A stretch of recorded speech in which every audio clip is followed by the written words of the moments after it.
Shalom saudara yang dikasihi oleh Tuhan. Renungan kita hari ini berjudul Memperbaiki bukan menghakimi, yang terambil dalam Injil yang ditulis oleh Matius pasalnya yang ke-7 ayatnya yang pertama sampai ke-5. Begini bunyinya, janganlah kamu menghakimi supaya kamu tidak dihakimi.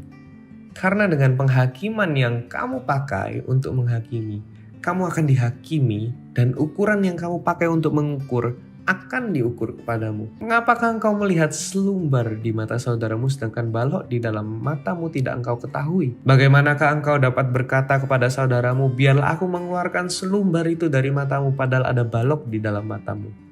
Hai orang munafik, keluarkanlah dahulu balok dari matamu, maka engkau akan melihat dengan jelas untuk mengeluarkan selumbar dari mata saudaramu. Ada cerita saudara, di mana ada seorang remaja yang taat dalam peraturan lalu lintas. Dia selalu menggunakan helm dengan kendaraan yang benar juga, 2 spion dan lampunya yang menyala di siang hari. Dia selalu berhenti ketika ada rambu berwarna merah dan tidak pernah melanggarnya. Tapi di setiap jalan, seringkali dia ngedumel atau mengomel saat menyetir. Karena seringkali dia melihat seorang bapak ataupun ibu ataupun bapak dan ibu yang menerobos lampu merah dan bahkan tidak menggunakan helm dan tidak menggunakan masker. Bahkan juga tidak jarang dia melihat orang ibu yang gonceng 4 dengan anaknya tidak ada yang menggunakan helm sama sekali.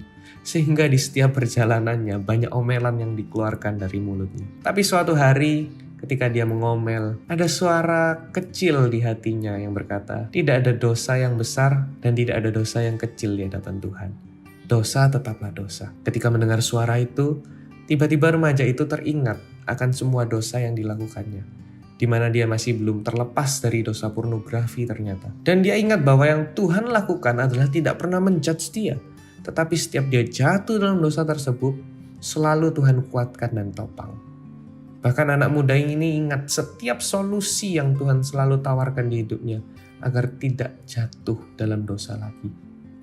Dari cerita ini kita bisa belajar saudara, bahwa sesungguhnya ketika kita menghakimi orang lain, ketika kita merasa bahwa kita lebih baik daripada orang lain, ketahuilah bahwa di hadapan Tuhan kita juga tidak jauh beda dengan mereka yang melakukan pelanggaran-pelanggaran yang tidak menggunakan helm mungkin.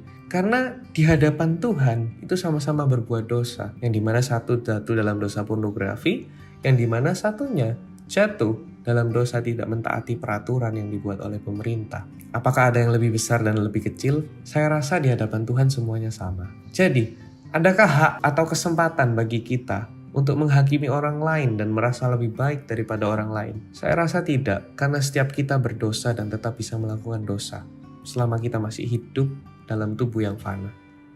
Artinya tidak seorang pun yang berhak menghakimi sesamanya selama hidup, karena setiap manusia pernah dan akan tetap berbuat dosa walaupun dosanya adalah dosa yang sepele, di mana hanya meludah mungkin atau membuang sampah sembarangan. Itu sebabnya mari kita tidak menghakimi sesama kita sekalipun kita tahu bahwa yang mereka perbuat itu salah. Alangkah baiknya kita memperbaiki, bukan menghakimi. Memperbaiki dan menghakimi ini beda tipis. Menghakimi itu penilaian tanpa solusi, yang dimana artinya kalau menilai seseorang tanpa memberikan solusi apa-apa bagi orang yang melakukan dosa, apalagi sampai diumbar di sosial media, itu artinya kita sedang menghakimi. Tapi memperbaiki selalu memberi penilaian dan memberikan solusi. Dan yang terpenting, orang yang hendak memperbaiki kesalahan dari sesamanya tidak pernah mengumbar-umbar kesalahan orang tersebut, apalagi di sosial media, melainkan menegurnya secara langsung. Saudara, dunia ini tidak butuh penghakiman atau orang yang suka menghakimi. Karena penghakiman hanya menimbulkan kebencian dan melahirkan orang-orang yang merasa mungkin menjadi tidak berharga atau kotor.